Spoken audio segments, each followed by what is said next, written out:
Great. Why don't you just go ahead to the next slide? Awesome. So we touched on the objectives earlier during the introduction. Obviously, something intrigued you enough to come here, so we're excited that there was.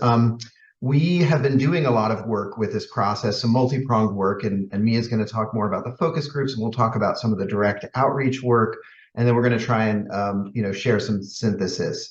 What we're really talking about here is program delivery approaches. And as we get further into this, we'll touch on what that could mean. This is work that won't happen in a vacuum. ASAP is an organization that needs to figure out how to meet the needs they're hearing about and in a sustainable, effective, and efficient way that actually has an impact. And so your thoughts on this will really shape some pretty concrete directions that we're hopeful emerge from this. So we want to hear about you, about the kinds of programming you need and what form those should take. So brief agenda, we'll just share our high-level results, take some clarifying questions on what we heard. Then we'll, originally we were going to do small group breakouts, but with this size of group, we're just going to stay in this one larger group. And so, that'll be nice. There's 9 of you who aren't us, so to speak. So a pretty intimate group. And then we'll talk about next steps. So go ahead to the next slide.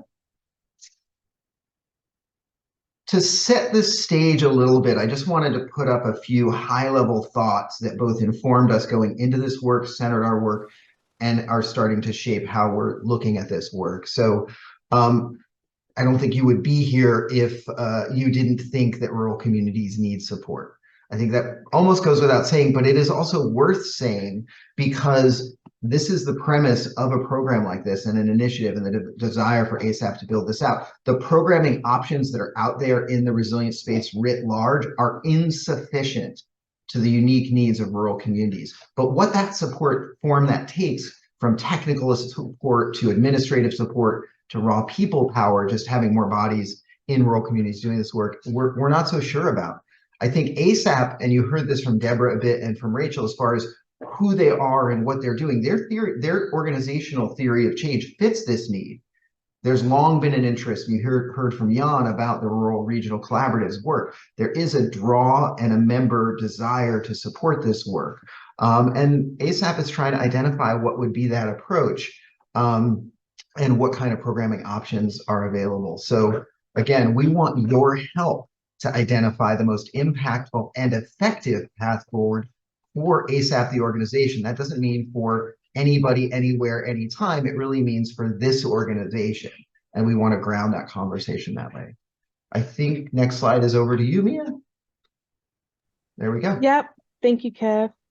Hi, everyone. Okay, so first we're going to talk about our focus group outcomes and how this shapes our conversation around what rural communities need. So over the course of about 3 months, ASAP was hosting focus groups with ASAP members. And this is our methodology for how we did those focus groups. The first thing we did was we created themes that we wanted the focus groups to touch on. And those included funding and finance. We talked about workforce development. We talked about sharing resources with rural communities and questions that were mutable and thematic based on the group that we were talking to. A part of ASAP's structure is a lot of categories of different groups that focus on different things. So the questions were tailored to what group that we were talking to. So as I said, we edited the questions based on interest group. We then approached ASAP groups and leadership teams specifically to garner their interest and get their consent in hosting a focus group. And then we distributed facilitator guides to leadership teams and offered additional instruction. We introduced the AmeriCorps planning grant. We conducted the focus groups, and we had amazing participation overall. Like I said in the original plenary session, we had over 400 folks participate in this, which I think goes without saying. Folks are really interested in this topic around centering rural experiences for climate justice and climate adaptation. So I am a qualitative researcher. I'm a huge nerd for this type of stuff, and I'm really excited to talk to you about what themes emerge from these focus groups.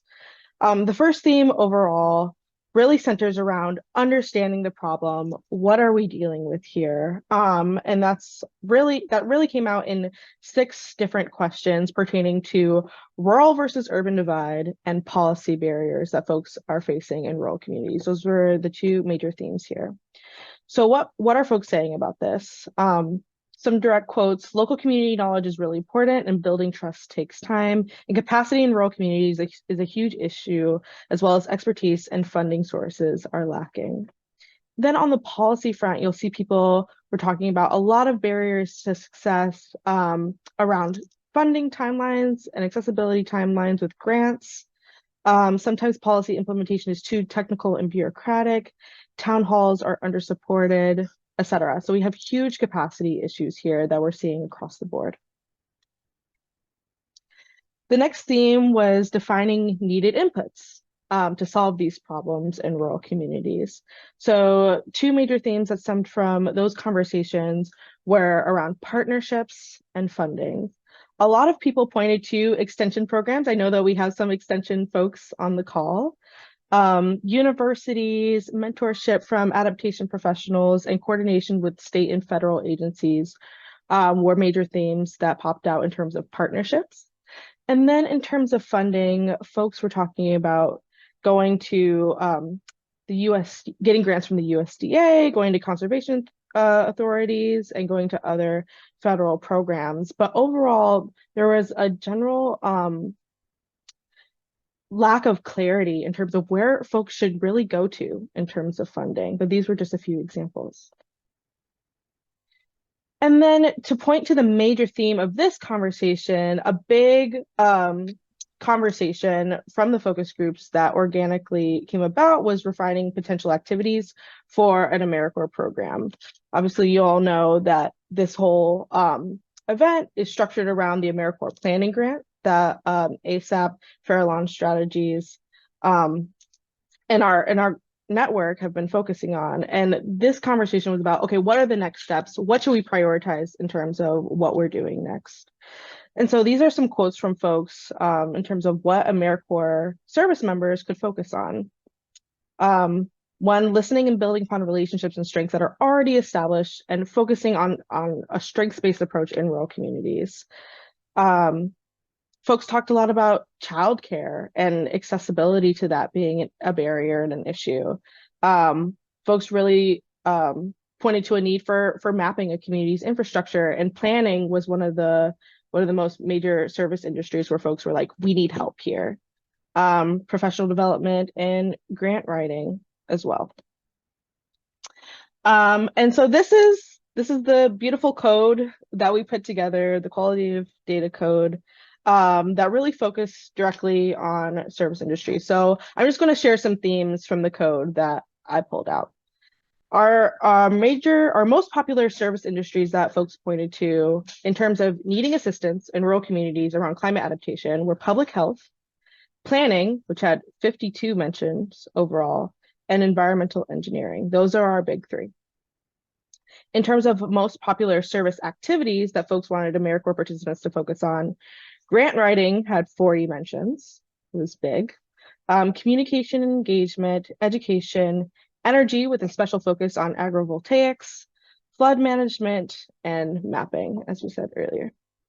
So I thought this was really, really great in terms of talking to our experts within our network and really synthesizing what folks envision.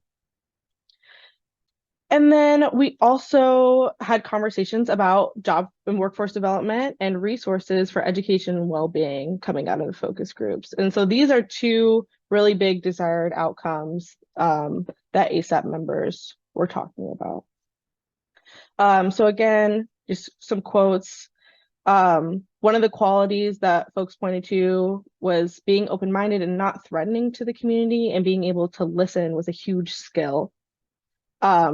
Engineering, design, construction, folks pointed to the need for trauma specialists and other mental health professionals. Like we said, public health was one of the major industries. that folks pointed to in terms of climate adaptation. I just think it's interesting. You usually don't connect those dots between climate adaptation and mental health, but that was one of the major things that came out of those conversations. And then in terms of resources for education, folks really wanted to see training for people to get into regenerative agriculture, revitalization for economies, resources for receiving communities. Some of you might be specialists in climate migration. Receiving communities is just a term for folks who will be receiving climate migrants, and talking about behavior change and programming in rural communities. All right, and I think this is where I pass it back off to Kev. Hey, everybody. Before I give you a little bit, I just noticed a couple more people joined us. I saw Eliza come in, and forgive me for probably saying this wrong, but Sheik. And would love to just name, give you a chance to just introduce yourself to the group, name, organization, how you work with rural communities briefly. Yeah, thanks, Kif. I'm Eliza. I run Grizzly Corps, which is an AmeriCorps program based out of UC Berkeley. We serve primarily rural communities across the state of California. Our main focus is building climate resilience as well as establishing workforce pathways through regenerative agriculture, as well as forestry and fire resilience. So we send 35 full-time AmeriCorps members out for 11 months across the state of California. And yeah, our fellows work with nonprofit organizations. They work with University of California Cooperative Extension, federated tribes and tribal nonprofits, as well as a lot of local government entities like the resource conservation districts. Wonderful. I see Emily Cessno has joined as well. Sure. Sorry, I might have came in late, but hopping around from different rooms. I'm Emily Cessno. I guess we're just introducing ourselves, but I work with the USGS Pacific Islands Climate Adaptation Science Center, and I do kind of outreach and education, science translation, communication. And in addition to working in rural areas in Hawaii, I actually live and work remotely in West Virginia, in rural Appalachia. So interested in just sort of learning more. Wonderful. Sheik. And again, apologies if that's not the correct pronunciation. Brief introduction. How about Sarah Stans?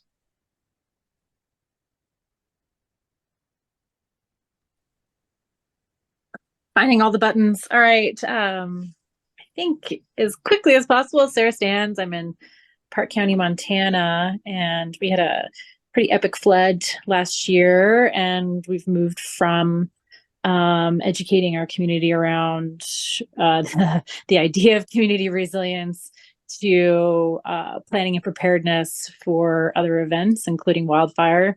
And I work for a nonprofit, Park County Environmental Council, as the community resilience director. And so really, building capacity within local agency because of the constraints, the resource constraints, immense resource constraints, I would say. So if and we are working with an AmeriCorps Vista to help us with our planning for long term. Yeah, that's about it. Wonderful. There's more. I'll stop there. Sadie Newman. Hello.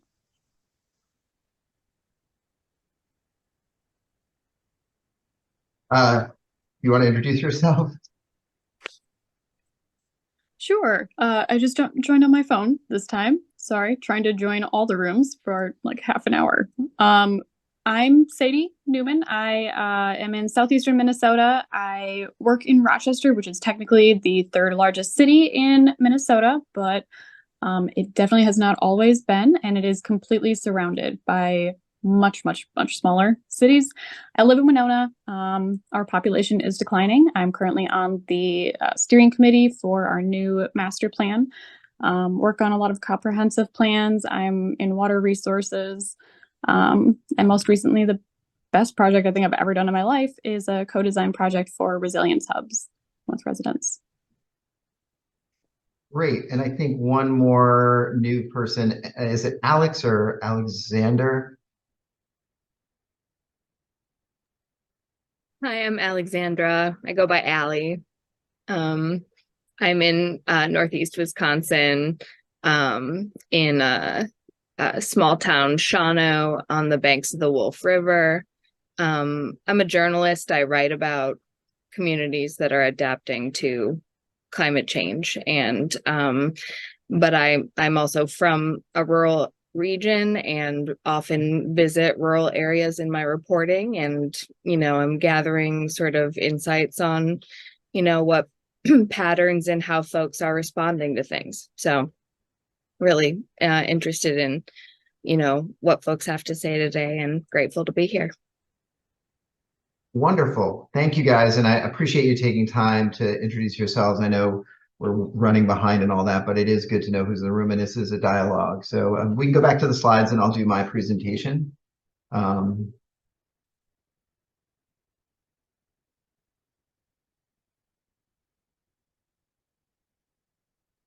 Great. Go ahead to the next slide.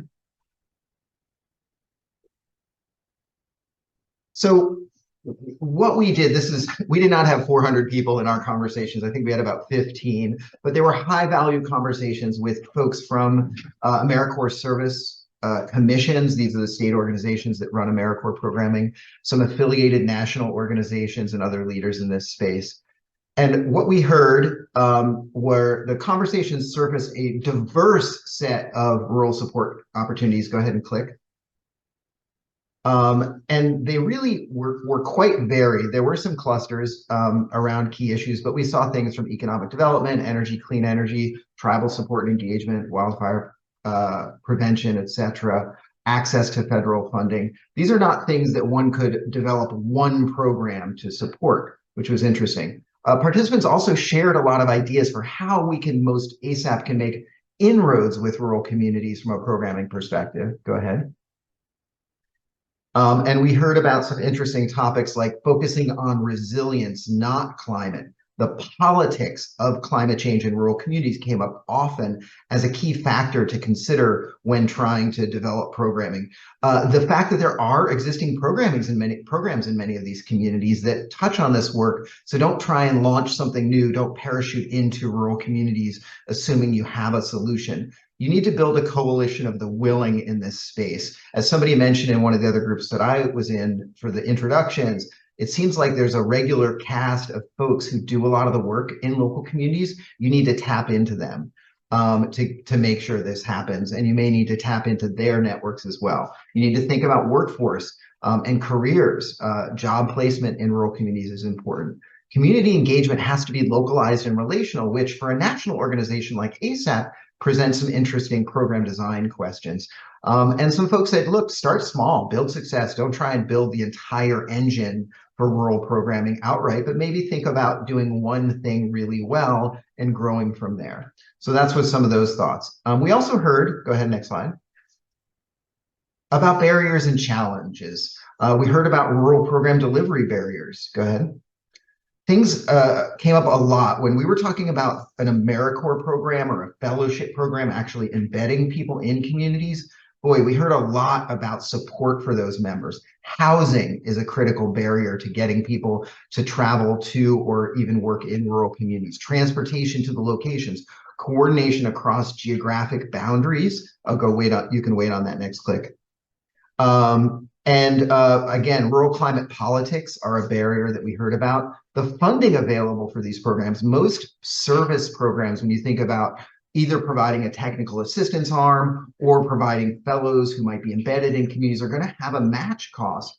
And the smaller rural communities that might need the help the most, the tribal communities who might need the help the most, are not going to have the dollars to come to the table. And that's going to be something that needs to be addressed. Demand for members to serve in these communities. Also employability. Are you trying to support these people to come in, spend a year in a rural community and move on to somewhere else? Or are you trying to build up from within? And then you run into the question of, if there was no job there to begin with, how are you creating a job? And we also heard some about the challenges with a multi-state rural support program. So go ahead and click. The regionalism of climate challenges that I touched on in the first section, as far as the diversity of needs, how do you actually deliver to that across an entire program? How do you try and create a place-based program with a national administration? How do you reconcile the need for sophisticated technical assistance with potentially candidate pools if you're running a fellowship program that might be more entry level? And then what is the best fit for program activities? If ASAP was to launch something that was really specific, like doing wildfire prevention and a crew-based program, that would eliminate the opportunity to do more technical assistance in a planning capacity, because those things don't actually mix well in a program design. So trying to reconcile where ASAP's best delivery to the field would be. Go ahead, next slide. And then the last piece I'll touch on, and we can click through these relatively quickly, are the implementation considerations for ASAP. As an organization working in this space, they have to think about their own mission. What is the purpose of the programming, near-term benefits, who they are as an organization, who's going to run this program, what are other non-rural program delivery choices they have to make, what is the administrative complexity involved, what is the scope of this program? As I touched on, they have to figure out specific versus general, place-based versus distributed. How does it coordinate with existing programs so it's additive and not competitive? And finally, funding. Who's going to actually provide the long-term sources, the commitment, and the durability to make this worse? This is a pragmatic question, not just a need question. So all of that were things we heard through this process that are feeding into the conversation today. And I think I'm going to turn it over to Cole to just talk about what that means from a synthesis as we lead into our discussion. Thank you, everybody. My name is Cole McMahon, and I have the privilege of getting to work with organizations to bring people power and mostly through AmeriCorps to address community needs. I'm very, very pleased to present this particular slide to you and to cue up this conversation. This is the best part of the day. We're going to frame this conversation.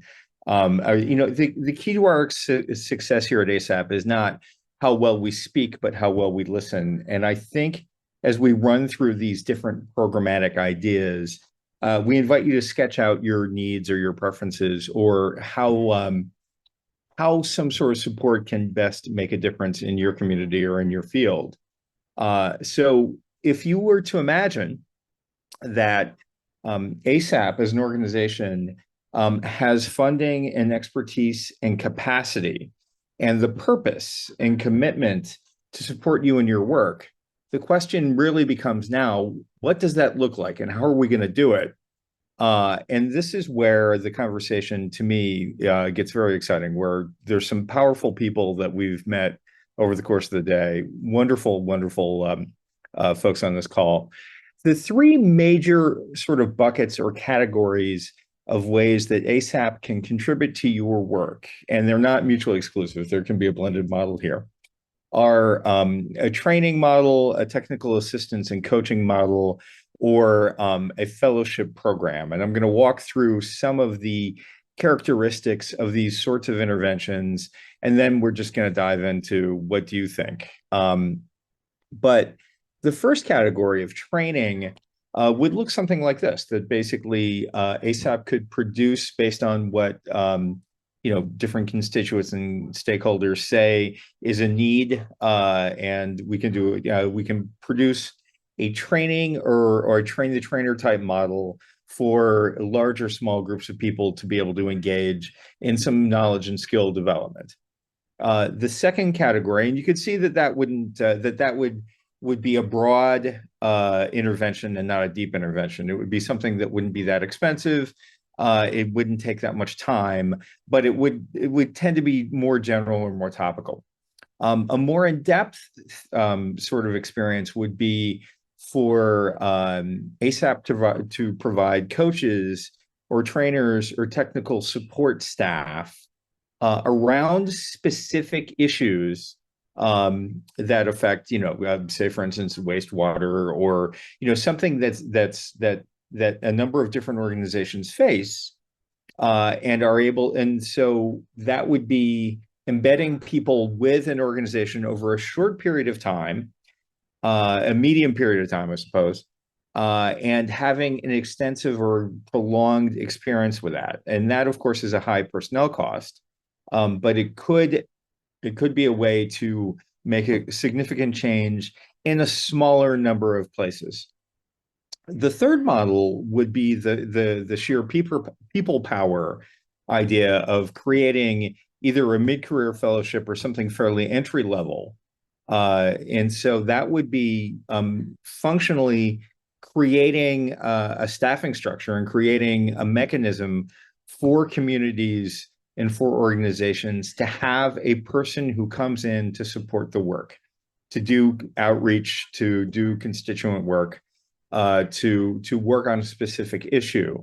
The cost on this is actually pretty interesting because AmeriCorps tends to come, and this is something that Eliza knows and other folks know, that AmeriCorps tends to bring half the money to the table.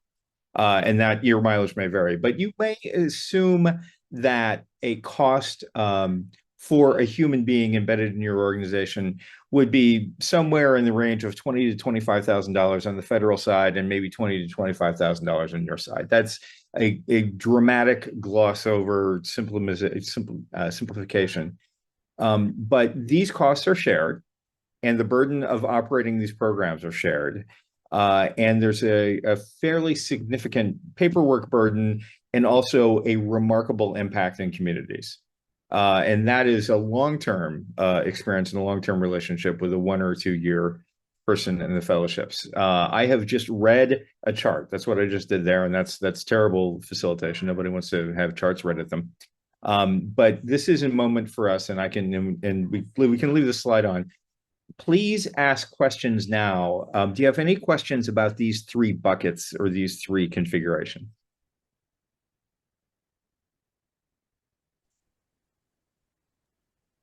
I would like to go back, and I don't know if it was Cole or maybe you that said, you know, that doing some of the more technical work is not, it may be a different challenge when we're talking about, you know, people start newly to the topic or their career or whatever. And I'm just wondering, here in Florida, we have an explosion of sustainability directors or resilience directors, and many of them are very new to the field. We have an offshoot of the Urban Sustainability Directors Network called the Florida Sustainability Directors Network that really exists to share information that's pertinent to all of these directors or even the lower office staff to get things done, you know, based on rules in Florida.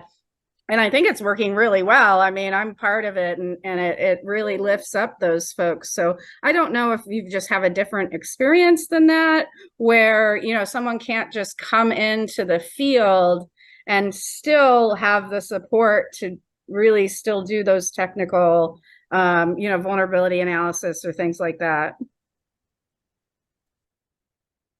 Yeah, I would actually do. Kif and I have talked about that at length. Like, do we need, you know, resilience, geoengineering? I mean, what kind of personnel intervention is required there? Kif, do you want to answer that, or should we kick that off into the small group conversations? I would love to continue that thread in the small group conversation, and I do think that it was part of my experience in this space. Generally, I think all of our experience in this space, plus our conversations here, to say there are pockets where everything you could imagine is working, right? From what you described to more direct service programs. Matt Gray, I think, is in this group still. Student Conservation Association has been doing amazing work for decades. So where does ASAP fit in is part of the question. Do they try and offer what you're looking for or talking about and strengthen that, or they try and offer something different? That's kind of what we want to unpack here a little bit. And there's no right answer. Frankly, there's too big a space for ASAP to do everything everywhere. And so trying to get a sense of where the best opportunity to start growing their footprint is part of what I hope we do in these conversations. Any other clarifying questions? Sharon, you sound like you want to. Yeah, I don't know if it's clarifying exactly, but it builds on what you were just saying. I'm curious where ASAP is thinking about this in terms of expansion, because some of this is is very much in line with what ASAP does now, and some of it is would be sort of a new area, particularly the direct provision of technical assistance. To me, seems new, or maybe I'm not as familiar with it. So, is everything on the table as far as ASAP is concerned at this point? Yes and no, I think is maybe part of the answer, and we'll hear more about that. So what you're seeing in this table is not necessarily what ASAP is contemplating in explicit terms, but what we heard about in the conversations. And I think it's consistent with what Mia saw in some of the focus groups. There's a desire for a range of support models that ASAP could consider. And as you noted, for them to provide direct technical assistance, I think on this table shows up as a high cost. It's both high cost potentially to communities and high cost in terms of infrastructure development for ASAP. And so, but if out of these conversations and the other tracks going on today, there's just a real clarity about that, maybe that is a direction to explore. If I won't go back to it, but the slide where I listed all of the ASAP considerations, it still has to be layered across who they are, what they do, and what else they want to do.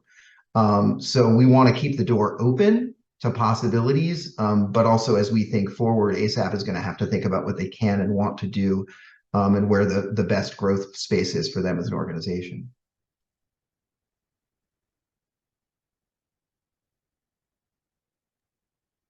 Any other?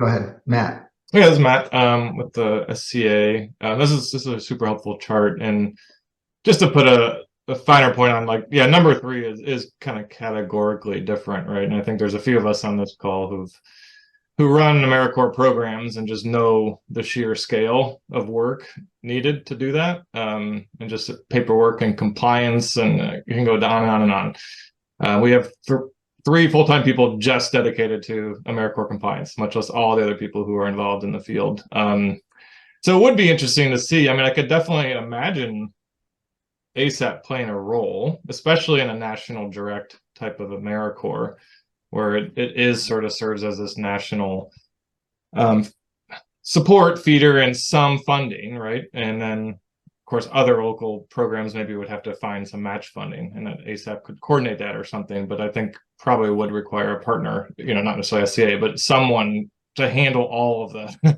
AmeriCorps craziness. If not, then it's a major shift, I think, in ASAP's model as an organization to take that on directly. It's not impossible, but it's just, as we know, a lot of work. So it'd be interesting to see, like, flesh that out, different scenarios for how, like, number 3 could work. Absolutely, I really appreciate that, Matt, and we'll continue to unpack that. But I will say this, this whole convening is being sponsored in part by AmeriCorps as part of a national planning grant activity. What do you do in a planning grant? You throw everything on the table and you say what's going to work. But the premise is, at the end of it, you're building an AmeriCorps program. I think as we've heard more, other, I don't want to call them off ramps, but other options have emerged, including, does ASAP play the role of trainer and support provider, technical assistance arm for other AmeriCorps programs? Well, that's interesting. Leverage their strengths to strengthen the field versus running a program. Or do they partner with an existing operator to grow a new arm of specific rural resilience? But there's a lot of that is in the miasma of the planning grant process. Without going too deep for some of those folks who don't do AmeriCorps, it is part of the issues you raise, Matt, with implementation are part of why this is not just one track consideration.